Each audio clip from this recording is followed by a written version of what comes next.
Hi, folks. Welcome to Better Boston Arts, the interview series asking experts how the Boston art scene can rebuild after the coronavirus pandemic. I'm DigBoston executive editor Jason Pramas, and today I'm talking to Somerville-based artist Julia Csekö. Am I pronouncing your name correctly? Csekö? Yes? No? Yeah. Yes? All right. And since I moved recently and still don't have my customary streaming setup out of boxes yet, I'm just starting off with this two-shot with Julia and me together. So welcome, Julia. Thank you for coming on today. And start with the obvious question for you. Who are you, Julia Csekö? Tell us about yourself at length. Go right ahead. Oh boy. Yeah. All right, let's go. Well, I am a visual artist, a Brazilian American visual artist. Originally, I lived in Rio. I grew up there. And I moved to Somerville, Greater Boston, about 10 years ago, it's just, time flies. Seriously. I came here to do an MFA, so to get a master's degree at SMFA at Tufts, and I kind of just ended up staying. And that's the in a nutshell version, but yeah, and yeah. Okay. A little bit of what I do behind me here. Well, why don't you tell us about what you do, what media you work with, and so on and so forth?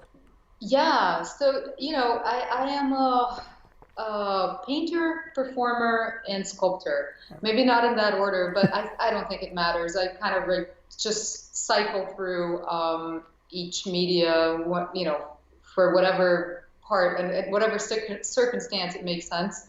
So right now I've been painting a lot, and I think I've been doing that because this work that I'm doing with text really it gives me a chance to really speak to our times and to really work with people that I think are also speaking with our times, even if indirectly. I work with a lot of writers. Well, they're artists too, why not? That have already passed away.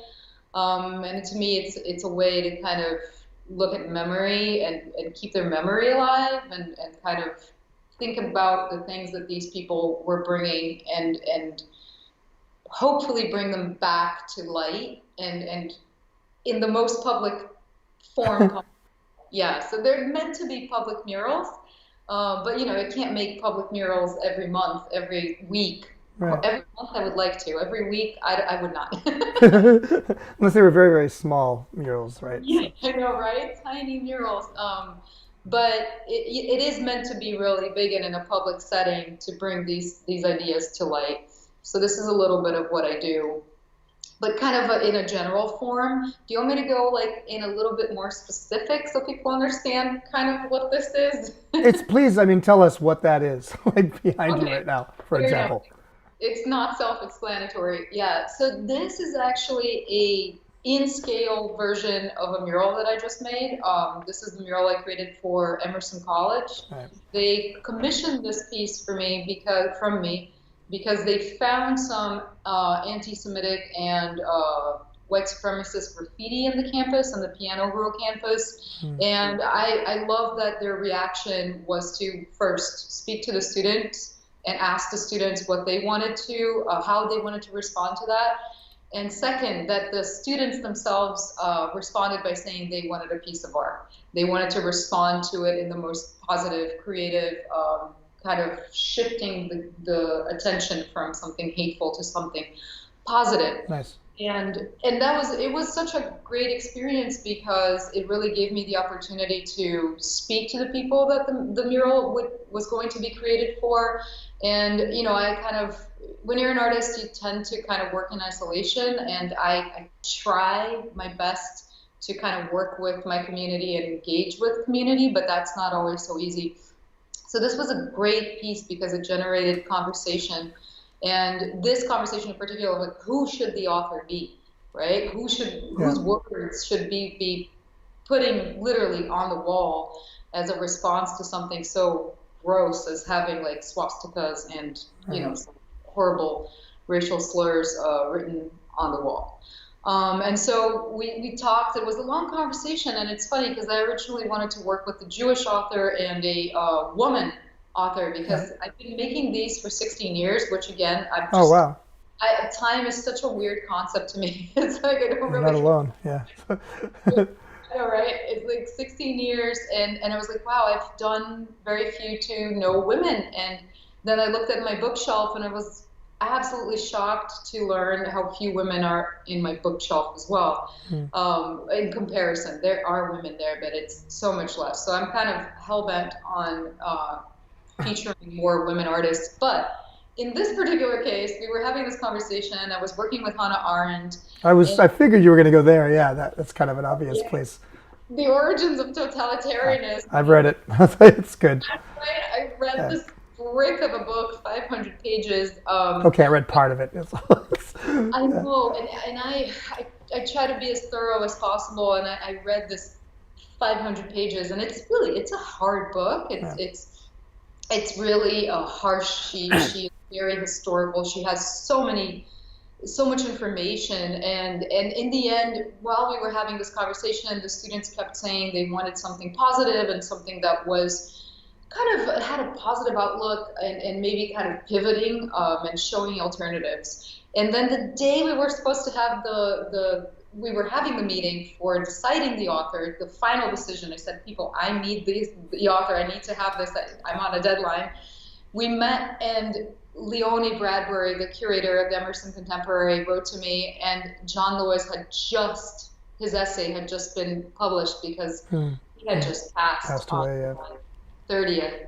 And that's how his text came to us.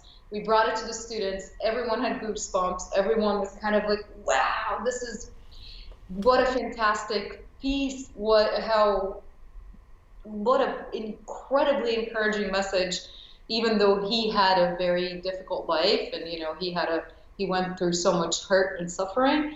But I think he is such a good example of resilience because he never kind of lost sight of pacifism and radical pacifism and affecting change through this radical pacifism. So everyone kind of just agreed. It was magical. It was one of those good moments when, a group comes into agreement, which is so rare. And how was the group convened? How so? How did you talk to students? Zoom. Okay. So Leonie, I am so grateful to her. She is a very thoughtful curator, a very thoughtful person. She was very careful about having this conversation with the students and understanding what they wanted. So she put together a student advisory board, and she teaches at Emerson too. So she's a professor and a curator, and she was very, involved and adamant that we have this conversation. And I was also very on board and totally excited to have this conversation. So she set up these meetings, and we did Zoom calls. People were, scattered across the country. Sure. Students, it was right when everything was on lockdown. Emerson was in complete lockdown. Yeah. So some people were in Texas, some people were, I don't know, on like the other side of the country, and we were here. But it was all virtual. We had one in-person meeting before the mural was created with the staff. Wow. And yeah, it was the same situation. I know. And then after all this, you did it. Yeah. Yeah. I went there on lockdown. Wow. You had to, obviously, if you had symptoms of COVID, you're not supposed to go, but there was nobody there. It was a ghost building. It was a very strange experience. That's fun. I kept saying I wanted to be inside big buildings, when I would walk by them, and I still do, because I figured, I used to be a janitor at one time, you kind of have it to yourself at night, Exactly. Well, I did make friends with one of the people that were facilities there, and we were so happy to see each other because we've been in isolation for so long, and he's like a young artist, and basically, we're like, oh my goodness, it's so good to talk to someone. And he's like, there has been no one in this building. So basically, so funny that you're mentioning this because I encountered exactly that sentiment when I was there working. But it was interesting in a way. It was so quiet, and I had all this time to kind of really take the text in and John Lewis's message in. So very meditative, very contemplative. It was a good experience overall. Do you want to read us the quote? Which one? There are many. That, oh yeah, that's right. There is more than one. Well, what's your favorite one? Well, let me get the quotes so I read them correctly. Okay. They're right over here. But I can like do a dance, to keep people occupied. I still have the paper that I used for the mural, which is very helpful because now I'm using it for this. Nice. My favorite one is one about democracy because actually it was so similar to something that Hannah Arendt was saying. Honestly, this quote was the one that, to me, when I was reading it for the first time, I was like, oh, wait, they are saying pretty much the same things, but John Lewis is betting on the future and is really excited to see how people are kind of continuing his work. Yeah. And that, to me, was really important for this piece. So the quote goes, democracy is not a state.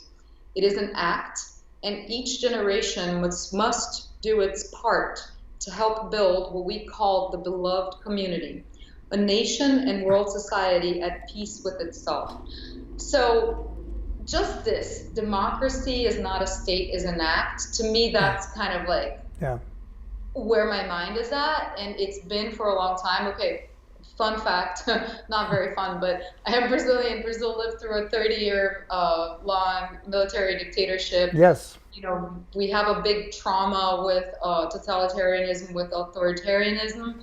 So, whenever I see the kind of indicators of that coming along, of totalitarianism and authoritarianism, I get very concerned, and I gears start turning in my head of like, wait a second, we need to organize, we need to do things so that we don't let this happen.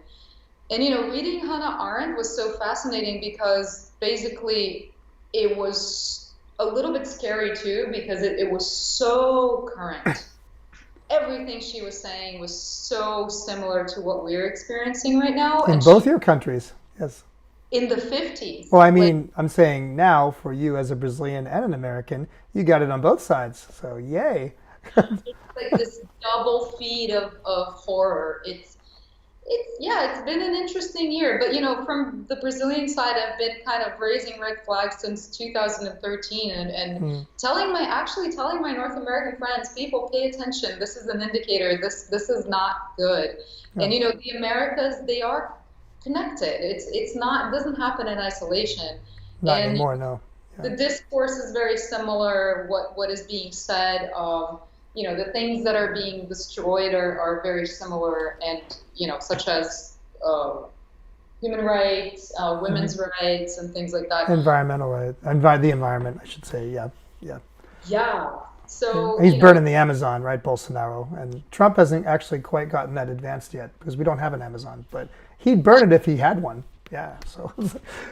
I mean, there's a lot of land, there's a lot of richness in America too, and it's also being, disrespected and squandered. I mean, the oil pipe. Oh my God, why do names not stick to my brain? The South Dakota pipeline. That was a great example when people, and again, I feel like another thing that's been really like kind of growing the sensation of like we really need to advocate more for like indigenous people, and in Brazil too, it's something that is always a double feed, and how they're affected with COVID, and how they're continuously erased, how they're continuously like not put into the conversation of what's best for this country. That is something that's been bothering me a lot lately too. I feel like Black Lives Matter has grown so much, and I hope it keeps growing and just keeps going. Like, we need more of that. Yeah, I mean, it seems like in that regard, Brazil is 30, 40, 50 years behind the U.S. Like, the first civil rights movement is just happening, well, in recent times, recently, from what I've heard, right, among Afro-Brazilians. No. I have mixed feelings about that. So, oh my God, I wish I could like share resources, but there's this documentary. It's very beautiful. Sementes, Mulheres Pretas no Poder. So, Seeds, Black Women in Power, and it's about all the new representatives that are Black and women representatives that have been not only being elected, but fighting really hard to be elected and to become part of what I call the quotidian politics, political life, right?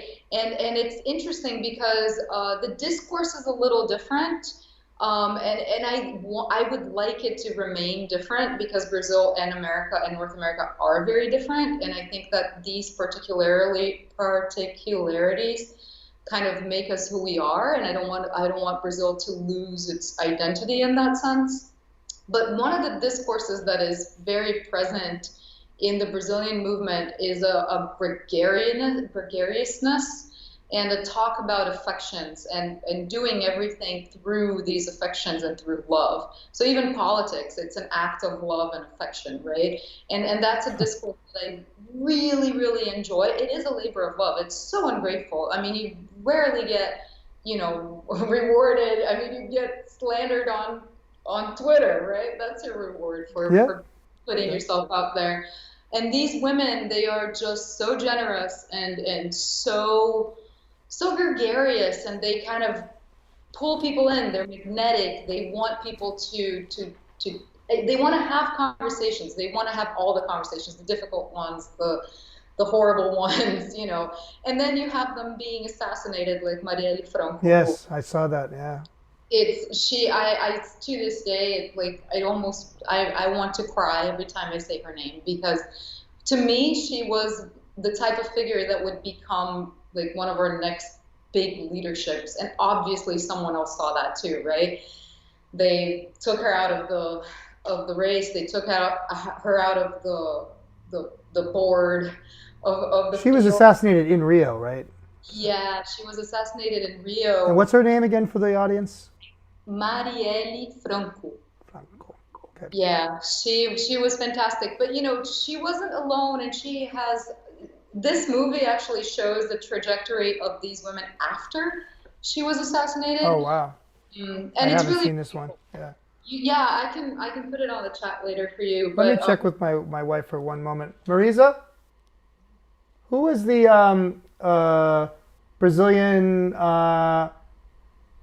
the African Brazilian senator, was it, that you interviewed way back in the 80s, the first one? I can't hear you. Oh, she's spacing on the name, but I'm sorry. So my wife's also Brazilian American, and when she lived in Rio, I'm sorry, after she lived in Rio, she lived under the dictatorship in the 70s for a few years, and then bounced back here. But she went back to visit and interviewed someone who she's spacing on, who I think was the first African Brazilian senator, but I can't remember. I say it's Benedita. I could be wrong. Benedita da Silva, right? Benedita da Silva, yeah. Okay, it was her. Yeah, I remember now. Yeah. I remember her too because it was huge when she was elected. Yeah. Because again, she was the first Black woman representative to be elected, which was, we were all very, very happy with that. The so-called left. You say that too. We say that here, as you know, since you're in it. But yeah, so. I mean, it is, right? Left, yeah. Yeah, well, I think yours has generally done better than ours did. For example, you did achieve state power for a time for part of the socialist left, the PT, the Workers' Party. So that was good. Yeah. The way it got thrown out of power was not so good, but we shall see. So cool. I mean, that sounds like a really interesting documentary, and it's, my understanding from another documentary and some other reading I've done was just that this is becoming a thing. Like, people are talking about race in a different way in Brazil. Like, people are again here. Not that it ever really stops, but yeah. And in Brazil, it's somewhat different, but also very much the same. So. In terms of oppression and structural racism, I would say it's pretty similar or worse. Yeah. And in terms of the discourse, I think it's a little different. And I think one of the reasons that is because we have, I don't know, I think we have more of the Native and African community kind of combined in a mixture, the melting pot.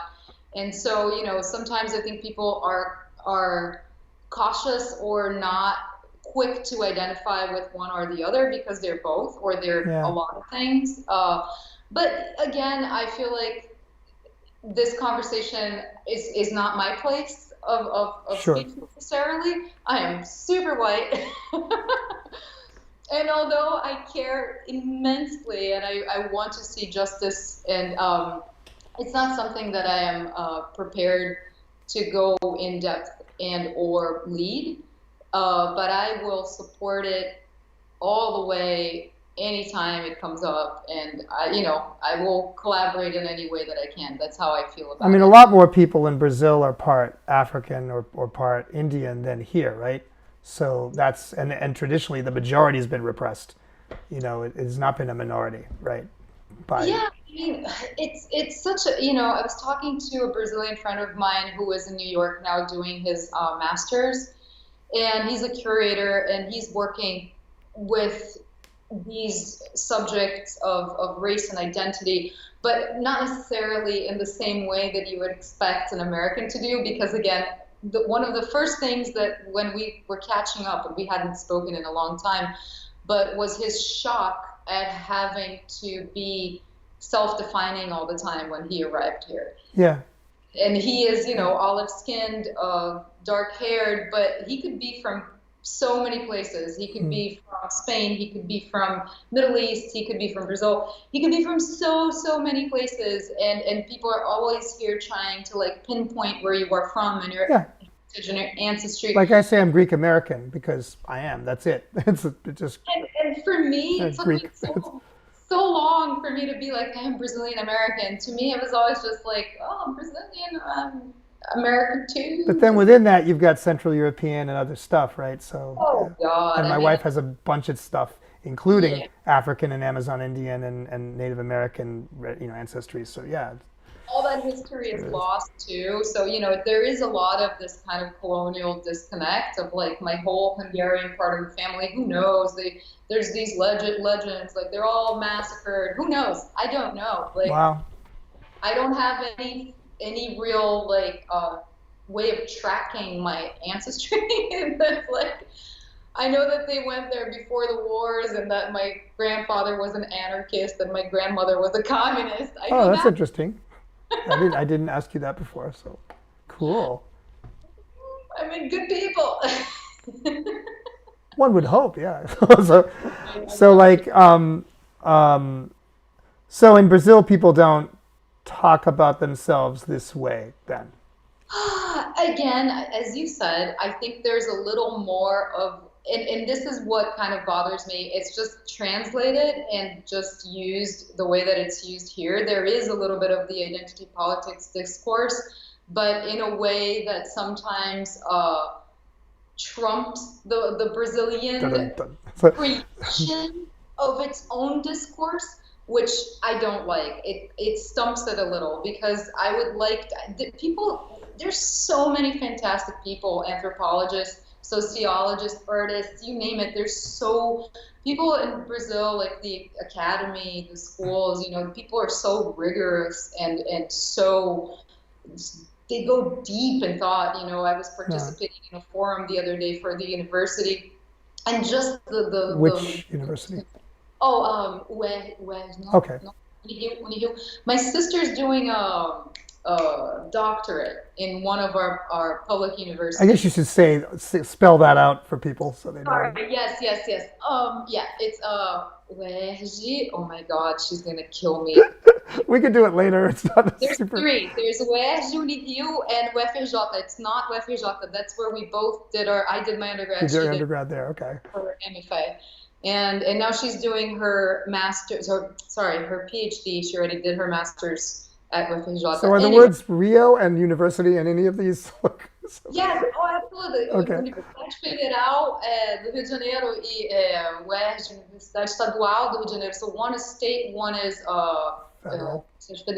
One is state and one is like federal. Yeah, cool. Yeah.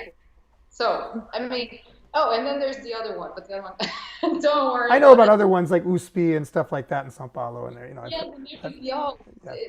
there's a lot.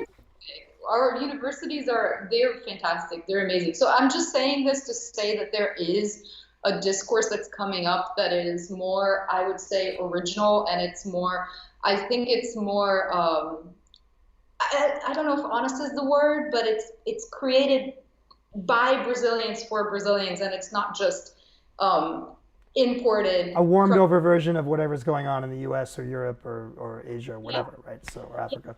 Yeah. And I like that. I think we have the full capacity to create our own narrative and tell our own story. So I root for that. I mean, your big dictatorship was a direct result of the training and inculcating of Brazilian officers post World War II into a right-wing version of American ideology, right? And they just took that and ran with it with tons of money and support, from American corporations and American educational institutions, right? So that's been hard to shake off, I assume. Yeah. Oh God, absolutely. It's a well-oiled machine, and it's still running. So we're still in that process. It's just a different part of that process, right? But if we turn to the arts, in this discussion, so I mean, since you've spent a lot of time in Brazil and quite a bit of time here now as an artist, you might as well talk about the problems you see in the art scenes in both places. I mean, or you could start with Rio and lead into like how it was different in Boston if you want. That's an interesting thing that you can do, which other people I've talked to so far couldn't do. So. Sure. Well, yes. It's wow. It is a fascinating comparison. So my experience in the art scene, in especially Rio, and this is the thing. Rio is such a big city. People don't understand this, but like the state of Rio has 15 million people. So it's humongous. It's and it's geographically huge too. But the city is just really busy, really fast-paced, and the art scene is also really busy and really fast-paced. There are galleries popping up everywhere. Our museums are absolutely gorgeous. We have like modernist buildings built, to be like the temples of art and whatnot.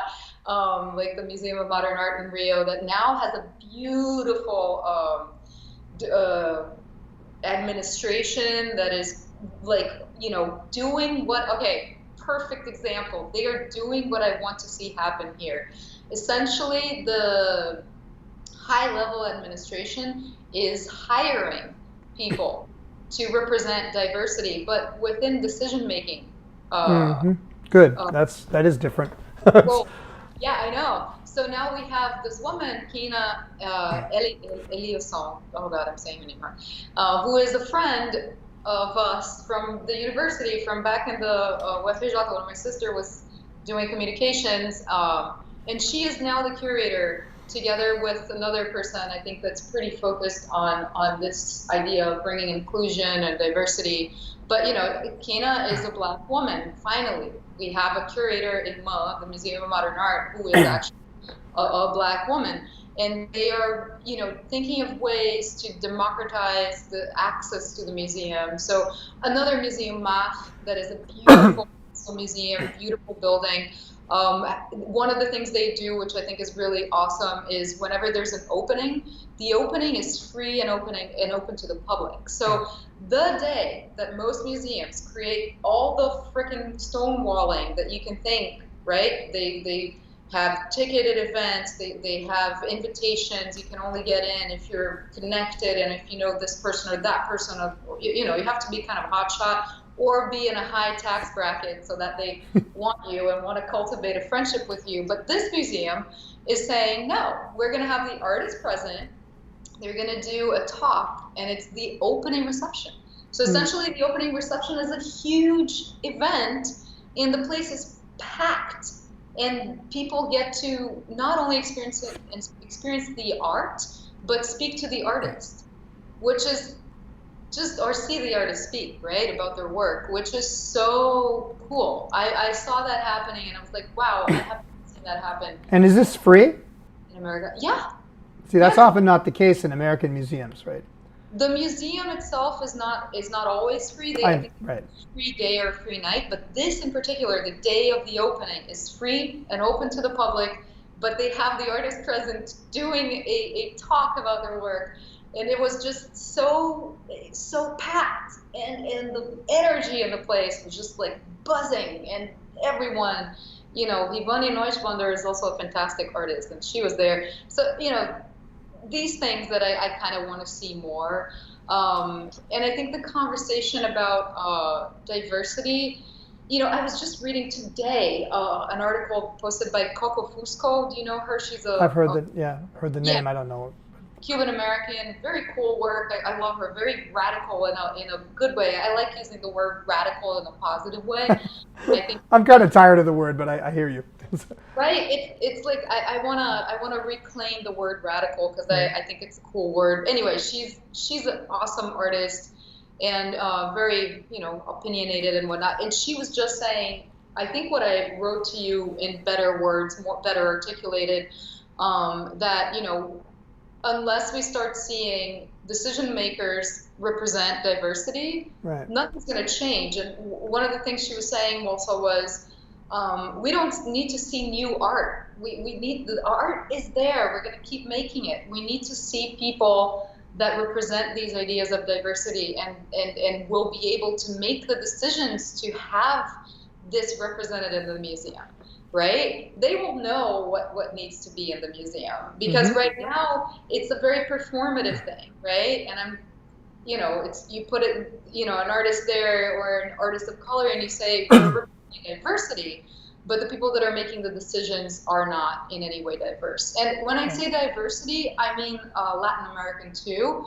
It's been baffling to me the lack of Latin, Latinos, Latinx people in positions of decision-making, positions of power in Boston and the art scene. And I think it's just telling, and it keeps us from having these conversations and from seeing one another, right? We're always talking about one another, but we're not integrated. We're not, No, I used that very language in my last interview with Yaritza Menuvar. Yeah, so seeing people. Yeah, I said the same thing. Which was great one too. Yeah, but didn't see that one. I want to see that one now. Oh, I'm giving you this sort of short version, but I did say that, so I agree with you. Yes. So I'm sure that we're not the only ones that are feeling and seeing this, right? No. But I do think that things they have a slower time than we would like. Another thing, I've been saying this all the time, and I'm going to repeat myself. I don't care. I don't think we're losing. I think we're winning really slowly. Okay, fair enough. But I have an argument for this. No, I'm not arguing with you. I'm like, I think you're right. John Lewis is kind of my argument for this because he had such a tough life when he was doing activism. He got beat up, he got assaulted, he got humiliated in the freedom rides. And in his lifetime, he was able to see a lot of positive change. Enough change? No, of course not. We are still very much under a white supremacist boot. But I think he recognized this, and he recognized that there is momentum and that people are not going to let go, and that we are continuing his legacy. And this text in particular, he wrote right after he went to see the Black Lives Movement that was happening, and right before he passed. And I think with his last energy, last breath, he wanted to see it for himself so that he could kind of rest easy, that all his hard work wouldn't be undone. And I want to make sure that, these people can rest easy and just like sleep the sleep of the just. Yeah. I like that expression as well. So that's been going on in Rio for a while, but what happened when you got to Boston? What did you see prior to the pandemic? And then we can talk about afterwards, but what did you see here? You came here to school. And it's a school, the School of Museum of Fine Arts, which is it's part of Tufts, but it's mostly part of the museum, right? And the museum is this institution that has lots of contradictory sort of elements to it, missions, who does it serve, who is it for, what is in it, so what did you think? Well, okay, so there's several things in one, but coming here, basically, just quickly, and I don't want to trash the museum school because I think it has its value. And I'm not asking you to do that, of course. No, But yeah. this needs to be said. I originally went to Mass Art, and I Oh, I wanted to didn't know that. apply there. But literally, the dean looked at my work and said, "No, you do too many things. You need to pick a media, and no, Really? you should apply here." Yes. Whoa. It was the weirdest meeting ever. Must And have gotten up on the wrong side of the bed, that person. I mean, wow. God, and as much as I spoke English when I got here, I was way slower in speaking, and that when you're kind of getting your bearings and just kind of like trying to understand where you are, that I was like, oh, whoa, okay, well then this is a waste of my time. So I ended up applying. I went to SMFA, I showed them my work, and they were like, yeah, you're a great fit for here. That's just bizarre because I mean I got my MFA in the same period and at Art Institute of Boston, and as far as I knew, all these schools within contemporary art were like, do what thou wilt, that is the whole of the law. Like they didn't care, right? Look, I have a witness. My sister was there with me. I believe you. It's just awful. Swear to God, I heard that, and I got out kind of like.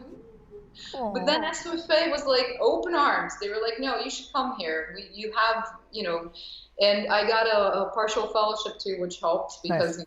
our currency is way lower. Well, yeah. I've heard. Yes. Hey, right? So. I know, God, yeah, is there. Yeah, probably it's sad right now, but then again, and then all these issues that you're saying, I think I experienced with coming from a background of someone that was doing a lot of community organizing and a lot of activism. Literally, like I think half my time, so worked obviously to make a little cash, right? Yeah. And I was studying at the Federal University. And I founded an artist collective. That was like the straight off of my BFA. Right.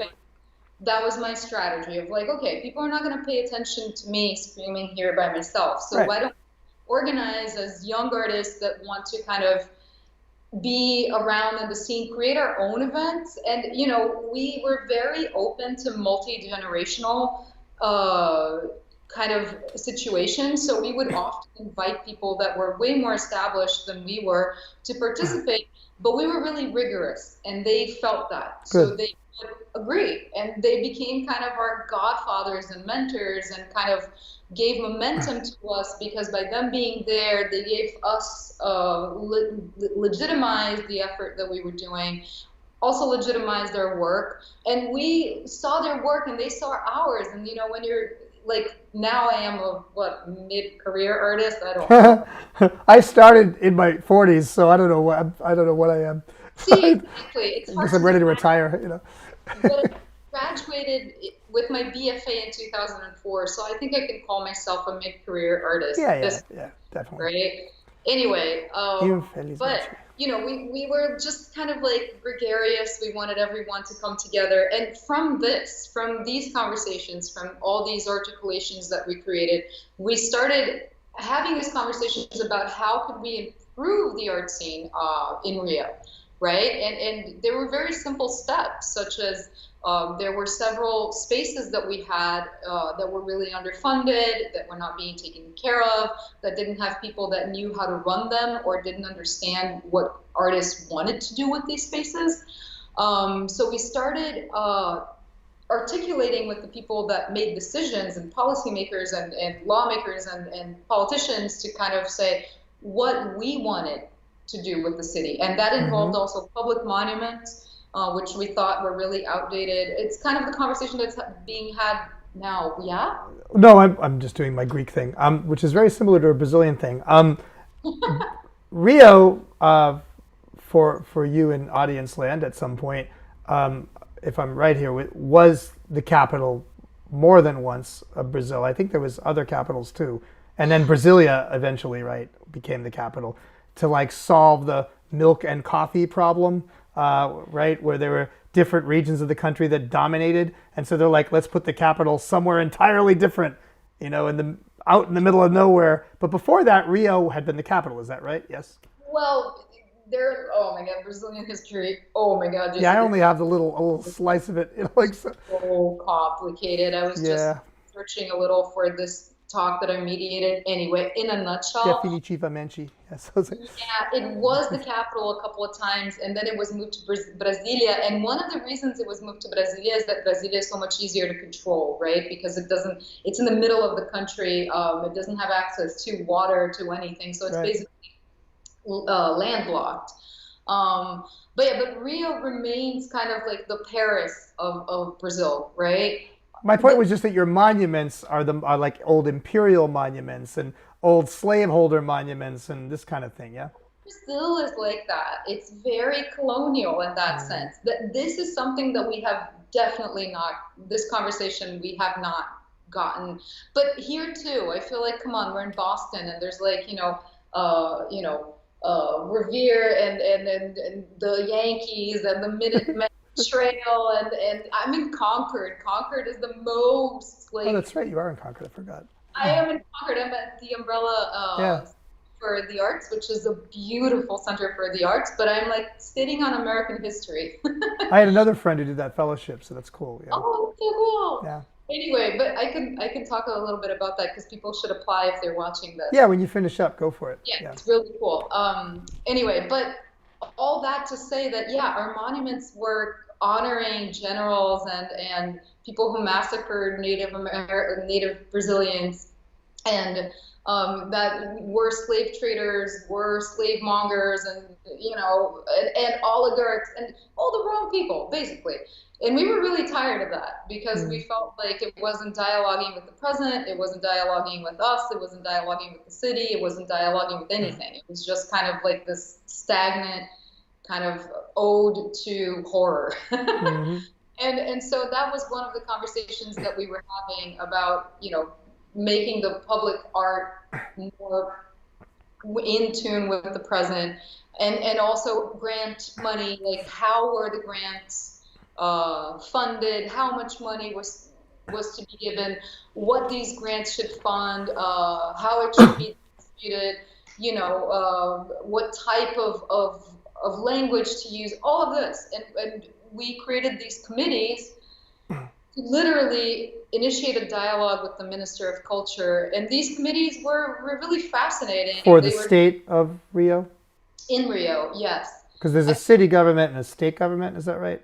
Yeah. Okay. So we were dialoguing essentially with the federal government. Oh, with the federal government. Okay. Well, so basically we did many things. Yeah. And how many of you were there, by the way? You said this in your written text. What? How many members of your collective were there? Oh God. Well, okay. So the collective, the artists collective that I founded, it was an open collective. So the core was maybe 5 people. So myself, my sister, Julia Csekö, and then Daniel Toledo, who now is a pop star around the world doing his interactive relational art. Relational aesthetics. I remember it well. So relational. And Daniel Morgel, who was important to create this as well. Pedro Varela. Anyway, again, the only the only thing people needed to do to be part of the group was to work. So we were the core, so we were kind of like, okay, we need people to do this, so can you please do this?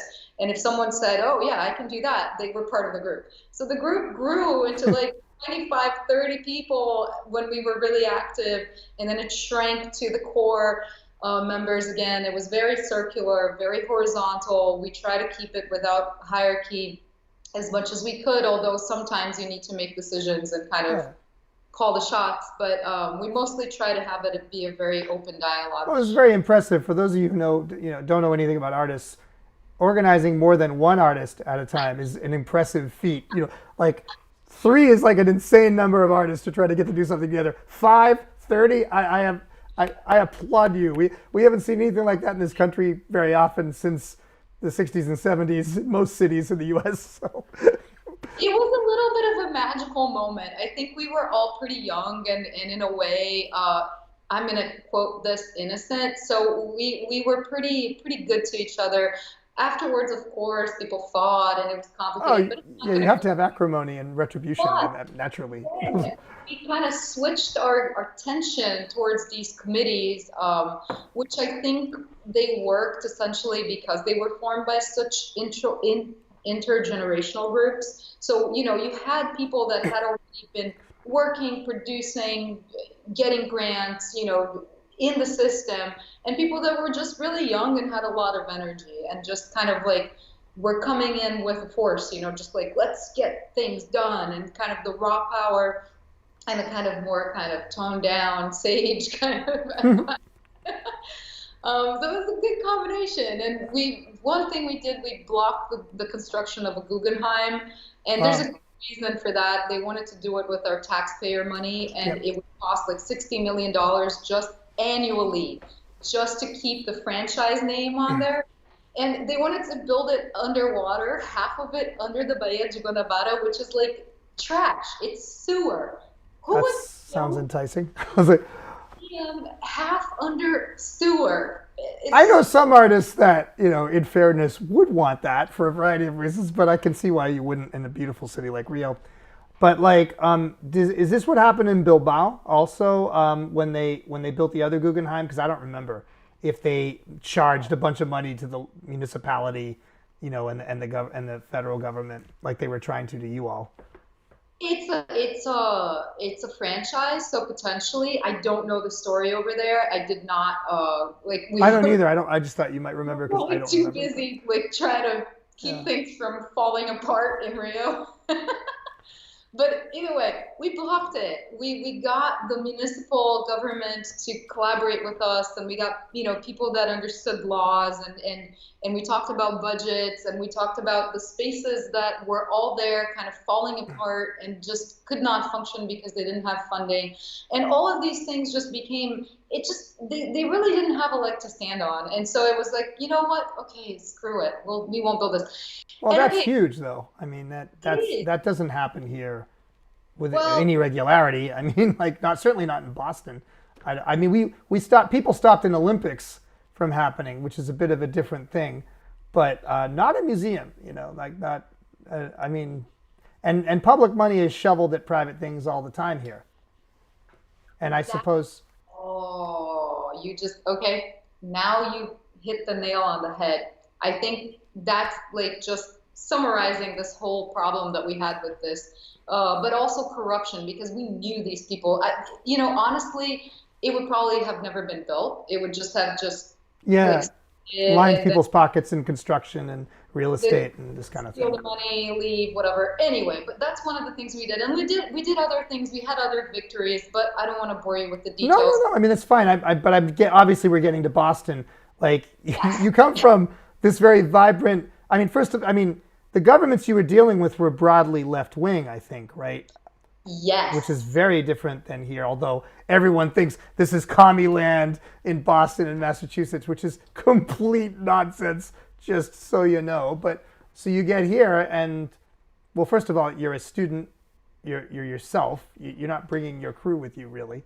So then what happens? Oh, that was a rude awakening. Because I just thought that, I'll find a crew. It's like, well, I'll find people that are like-minded. I'll find people that are doing similar things. And although, granted, I was doing my MFA and I was focused on that, I had figures out, and I just thought that by like, design my MFA program would have people like that. There were people doing things, yeah, but not in a way that seemed like comparable or in any way that was inclusive or that I felt like there was a conversation to be had. I tried, believe me. I am like I have no shame in coming to people and saying like, hey, could we do this? Could we do that? There was like a lot of resistance. I think maybe if I had been at Mass Art, the conversation would have been a little bit different. I don't know. Yeah, eventually I met like people from Tufts. I created really great relationships with the people at Tufts. This is one of the reasons that at this point I kind of am happy that Tufts acquired SMFA. I hope that overall this will be a positive thing. I think they were too set in their ways and kind of insular in that thing that you were talking about the museum, and kind of looking too much inwards and not looking at the world around them. So this might help, hopefully, them to kind of open up their vision to kind of the world around, right? And not just be there in their little island, museum island. But yeah, I didn't really find a lot of kind of traction for the ideas that I had about like creating collectives and organizing and organizing towards, and I couldn't find any grants. This was something that You're trying to do engaged artwork, and that was very much not fashionable 10 years ago, I don't think, and even now, right? Yes, you kind of again hit the nail on the head. Yeah, it was, oof, I had some horrendous critiques. I had this woman that was the curator of the ICA at some point, Molesworth. I had an open crit with her. Oh, okay. Yeah. One of the things she told me when I was presenting my work, I was presenting these little military fatigues that I was working with, and they were green. And she responded by saying, "We're not at war with Vietnam anymore, honey." Oh, interesting. I'm from Brazil. Interesting. Our military fatigues are green. And yeah, we have all kinds of fatigues, but we definitely still have green ones depending on what people are doing, where they're fighting. Yeah. Still, it's like then I created another one with the desert fatigue, and I called it "We're not at war with Vietnam anymore." Zing. Did you invite her to come see? Just burned. But the things that were said, and the resistance to the conversations, and just the inability kind of to be gregarious and to have a community. There was, even though I am a gringa looking person, I look white, I heard horrendous things said to me, at me, when I was present, you name it. One of the things I remember that really stung was I was having this horrible conversation with someone, and they were saying, they decided to call me Rio, and it was getting really annoying and old. And I said, well, I call you Mexico, and someone else says, oh no, it's offensive to call people Mexico in this country. And I was like, wait, what? What do you mean? Yeah, I don't know who these people were. I do know that many art schools attract wealthy people who are generally pretty pale and pretty clueless, but Lord. Sorry about that. That's not nice. Either way, I don't want to dwell on the negatives too much. Well, I'm asking you about the negatives though, because then you get out of school and first of all, petty. This is petty shit. School is individualist in America, at least in this era, I think. Probably different than school in Brazil was. And then the scene too. I mean, once you get out of school, then what did you find, Well, wow. Okay, well, the difference in the scene was really striking because even though I went to the federal university, and it's a public university and it's free, basically everyone that has a career in the arts now went there, right, from my generation. So it's amazing. And here I found people that were kind of like really navel gazing, and sorry, some people are not like that, but like that was kind of like the general feel at the time. A lot of navel gazing, a lot of kind of very narrow worldviews. Yeah, and it just kind of didn't stick. I couldn't really relate to it. And when I left, again, my peers from Brazil went to have their careers, are actively doing their thing. And the people here, I'm not really sure where they are. Some I know, some are around doing their thing too, being artists. Some completely lost track of them. But then again, when you become a professional artist, right, you leave school. Well, to me personally, because I'm an immigrant, I had to basically reset, right? All the work that I had done in Brazil, like 6 years after graduating with a BFA, of like creating connections, networking, getting people to believe in you, to believe that you're serious about what you're doing, to believe in your capacity and your work ethics and all that, I didn't have. I had zero street cred, zero cultural cachet. So that was hard. I had to really rewind. I felt like I was set back pretty much 6 years. I worked at the ICA as a monitor visitor assistant. my first museum job. I collected a few of those afterwards. I probably saw you there. So, Oh yeah, it was a difficult job, but again, I'm not going to get into that. But like very bad, poorly bad paid, just not making a lot of money, very few opportunities to show work, and this is something that I have an issue with Boston. I feel like mm, Boston is such a it can't call itself like a small city anymore. It's growing. It's getting bigger and bigger. It needs to grow up, and it needs like its art scene needs to be respected.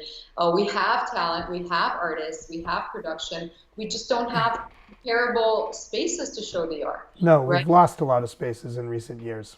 Exactly. I Yeah. mean, you look at what's named Harrison Ave, all those galleries that, had gotten some momentum, had done all the networking, Yeah. had some street cred closed down. And now, I mean, I think they're going to hurt even more. No, it's the curse of Richard, Florida. The arts bring in money and, fancy people and excitement, real estate, hawks and everything, and then get forced out unless the artists happen to have money themselves. Yeah. And we just lost David Guerra. Oh, He went to Seattle. He moved I away. didn't So even know that. I know, from Area Gallery, Yeah. and he's a Cuban person, so he's Latino, and he has so much energy, and he was doing a lot, and he left. We still have Christine O'Donnell from Beacon Gallery. Hmm. Huge props to her. She's been doing a lot. I really appreciate her work. And there are the more traditional ones, and the what you call it, the submission membership based ones too. Yeah, I was in one of those. Yeah, Galatea. I just had Marjorie Kay on a couple times ago. I know. I have mixed feelings about that because I love that they exist, and I'm glad they do. But at the same time, if you're a struggling artist, sometimes you can't even pay the membership. It's just Right. you're Right. broke. And that already They have different levels, but I mean, even so, yeah. it immediately excludes a bunch of people. It's just right now we were doing a call for art. I'm doing this call for art with Claudia Fix from the Fuller Craft Museum, and Christine is a jury. Timothea from the MCC is a jury. Marlon Foster is another jury. So great people involved, but we had to charge a fee, and it breaks my heart. But like, we are also supporting the Piano Craft Gallery where this is going to happen. Right. So I have this both views of this because for me, it's like I'm a struggling artist, so it's hard to put down $25 sometimes. It is. It's the truth. No, but at the same time, it's tricky to do stuff like this with no money. I mean, you can't, so, everything can't be free unless there's a lot of, frankly, government money, on the table. Well, that's kind of and we're going full circle to saying, well, what would be a solution, right? In my opinion, Yeah, we might as well go right to that. Yeah. much more funding. Like, we need more grants. We need we need the city to finance spaces. Like, something that I haven't seen here that I'm just baffled is like, in Brazil, we have the calls for art. They're serious calls for art. Like, everyone applies. Anyone that has a career as an artist. It's not just hobbyists. It's like anyone that has a career as an artist wants to be involved in them. And they're state-run, government-run. Yeah. And they invite people that are very experienced, that are very active in the scene. So, if anything, you want to have work seen by them, right?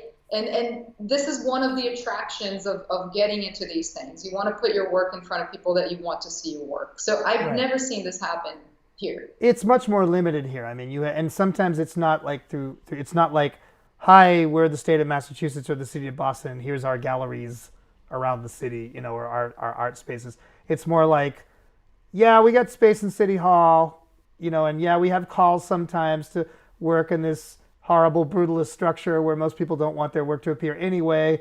And yeah, it has to be sort of like, work you can hang or work that can stand on its own. It can't be other kinds of work so easily. And then we have the Harbor Gallery at Umass Boston, which is nice, but nobody goes there. Even students don't, it's so out of the way. And so in a sense, it's government funded. It's part of a university. It's also tuition funded, I suppose. But, there's stuff like that, but it's not like what you're describing. it's not, yeah, it's not inviting and it's not open and it's actually not open, right? I mean, how do you get into these How do you spaces? get into City Hall after business hours, for example, right? Which are pretty early. It's like, it's not like you can have a party in a space, as I'm sure you do in Rio, at like midnight, for Oh, example. yeah. Not easily. I mean, it's been done, I think, but it's Party. not normal, right? Yeah, no, that definitely I think is one of the issues might also be kind of this like liability and this kind of everything needs to be so Insured. well, it's like so many hoops to go through that and if you're doing it for free, I mean, if I was being paid to go to City Hall and get a permit and pay for the permit, I mean, whatever, I'll go and I'll do Right, it. right. It's on like it's paying my bills. But if I'm going to do that on the side and then I'm going to have all this extra work and bureaucratic work just to put an art show, like right now we're doing this show with Piano Craft and it's a lot of work and it's great. I love doing it, but it's time consuming and it's not paying the bills. Mm-hmm. So essentially you're working for free. And at the end, why are you doing this? I'm doing it because I want to support my fellow artists and I don't think there is enough opportunities for that, and I try to create them because when I see something that I think is not available, I'll try to act on it.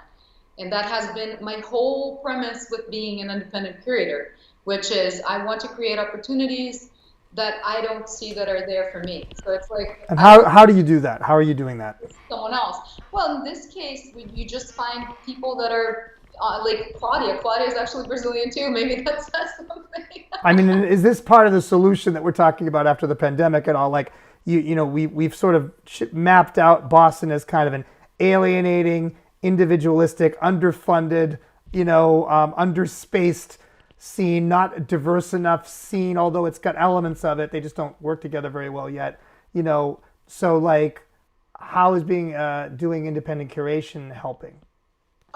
We need more grants.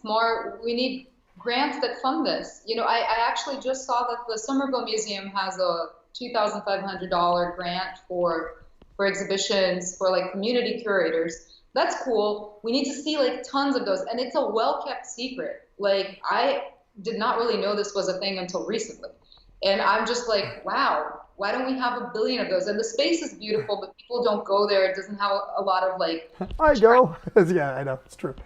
I mean, Well, so why does, I asked this of other people I've interviewed, why should a community, a polity fund artists to do anything? Like, because we are gregarious. We bring people together. We start conversations, and we need that. We need to have that. Without that, we're just going to be a workforce. We're not going to be citizens. yeah, I mean, I usually say, something like culture are the stories we tell ourselves. And artists, ideally, of various types. We've been talking about visual art primarily, but in this series, I'll be talking. I've talked to dancers already. I'll be talking to musicians and filmmakers and other folks. But you know, I do agree. I'm just trying to hear you say it. That we help churn the waters of democracy, right? At our best. Is that kind of what we're getting at here? No, I agree. It is, but it's more than that. I think it's a space for again.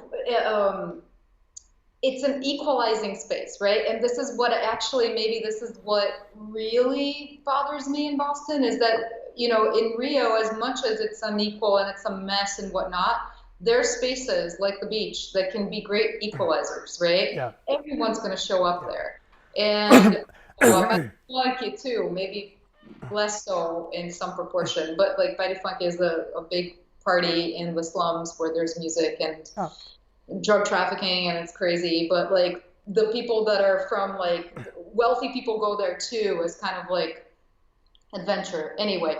But and then there's Carnaval, which is literally on the street and everyone's there. hmm. Again, everyone's there. Like from the high rise, the skyscraper, the penthouse, or the mansion to the person that cleans the mansion. And yet, who started Carnival? It's a pagan thing, right? My understanding is it was people of African descent. Oh, well, yes. Well, Okay. well, hold on, because it's also pagan. There's actually several different things. It's kind of like, okay, and don't quote me on this because I am not good at this, like memorizing these things, but it has to do with kind of like, I think, Candomblé? no, well, everything has to do with Carnaval. Okay. Okay. No, Carnaval has to do with like the Carnaval, Carnalevare. It's like the flesh, the pleasures of the flesh. It's kind of Oh, you're opposed. talking European pagan tradition. Yeah, yeah. Yes, Yeah. sure. You're right. Yes. Yes. So actually that one, but who made it cool and who made it fun? Absolutely.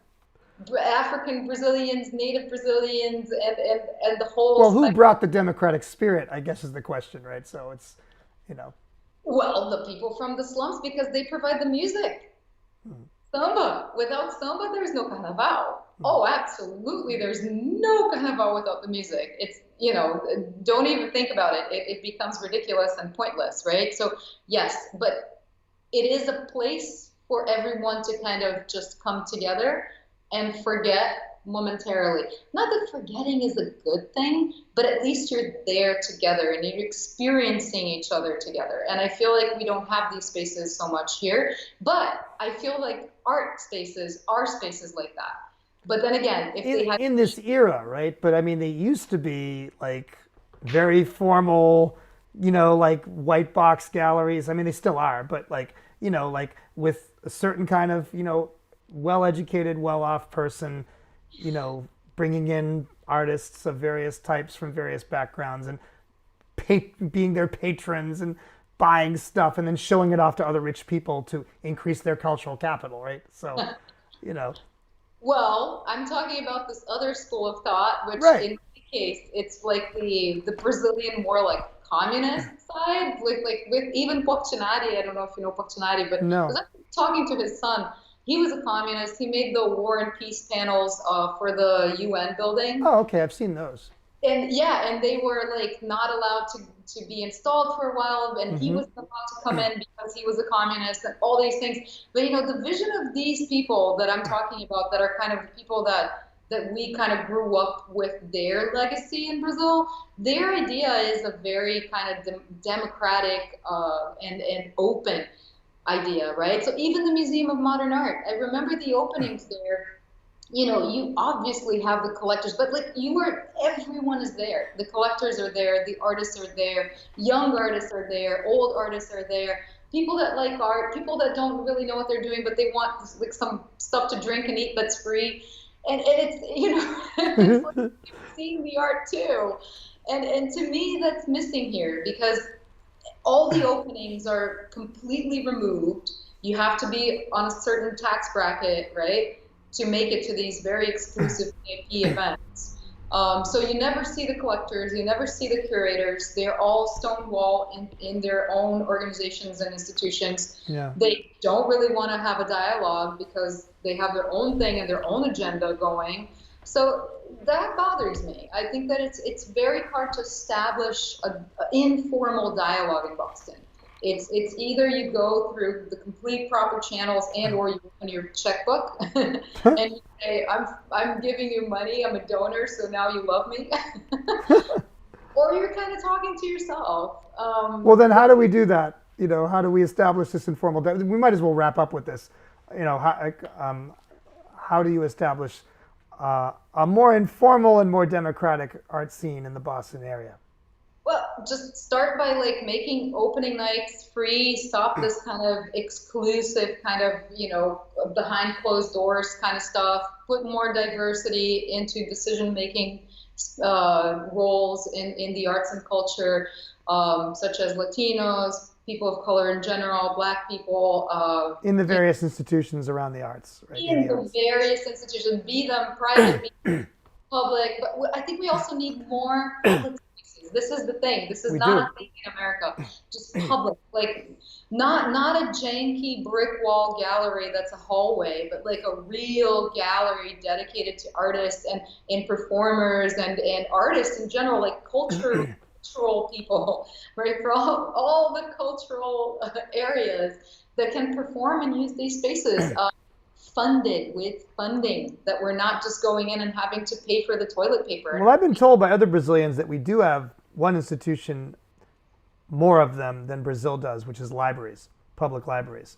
There are a lot of good libraries around here, Grove Hall, and libraries in other places outside of Boston, like Somerville and Cambridge, do a good job, I think. So, in fairness, and we should work with that.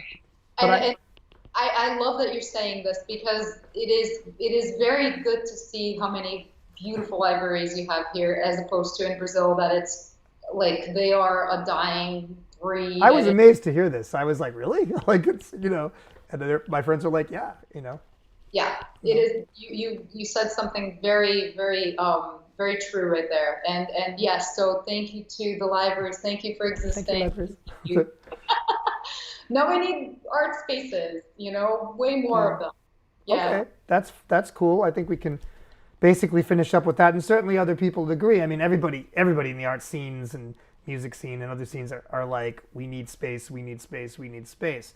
The one thing we didn't talk about, we've talked about government funding, but the role of the corporations I certainly feel, and you can say what you think, the distortion of the art scenes.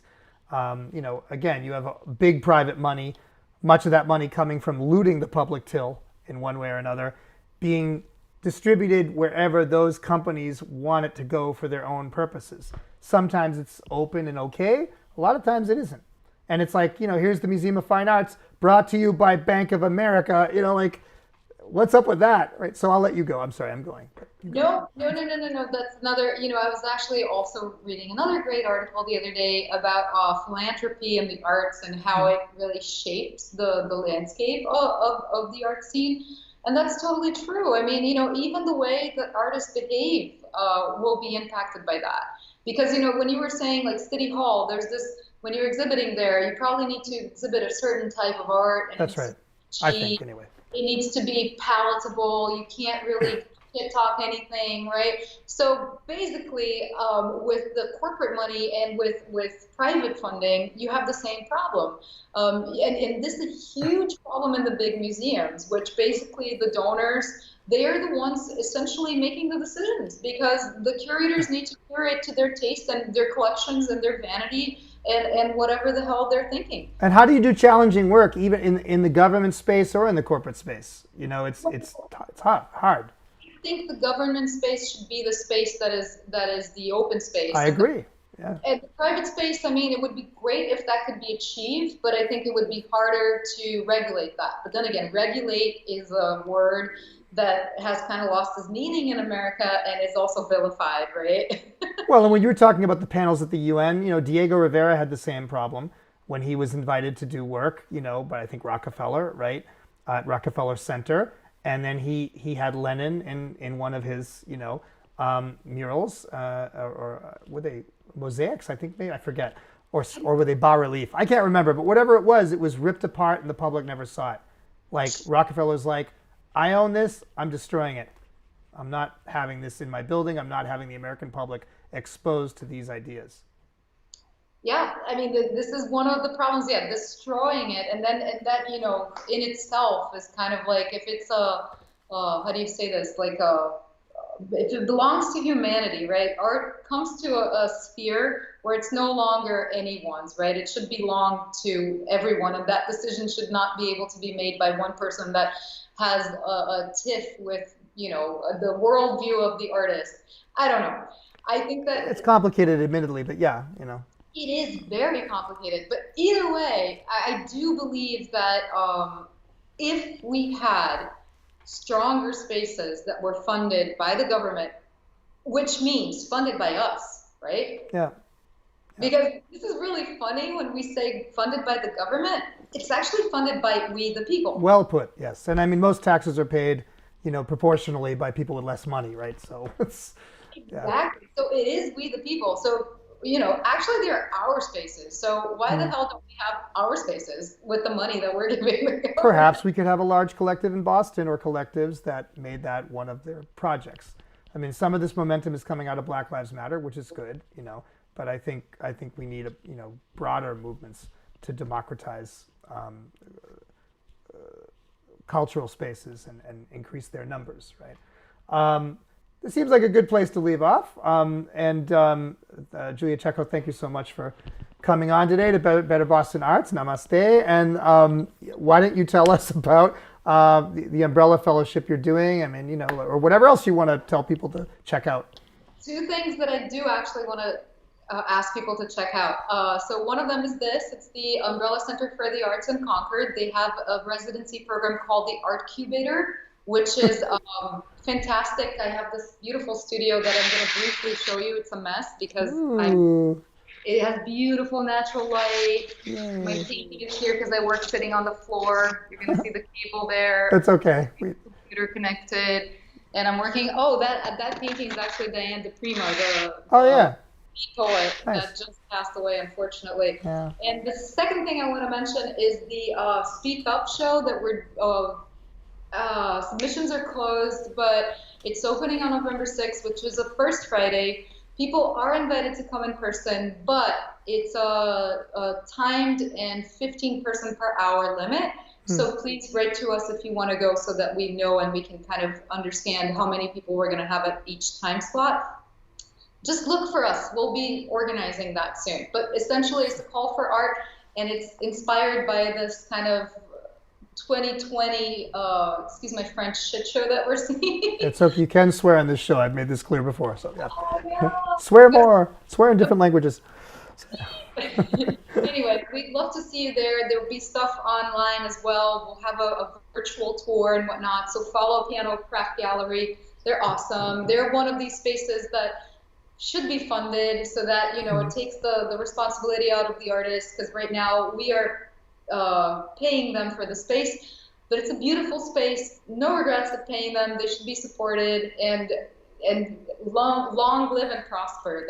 That's kind of what I want to see. Well, thanks so much. Do you have a website that people should know about for yourself? Yes. My name, juliacsekö.com. So if you have trouble spelling my name, just look for it here. It's in the YouTube thing, and we could throw it up in the description too, of course, and anything else you want. So Julia Csekö, thank you so much for coming on again, and we'll see you all in a couple weeks. So thank you. See you, Jason. And you can stay on. I'll talk to you for a second afterwards there. So. Oh yeah, of course. Okay.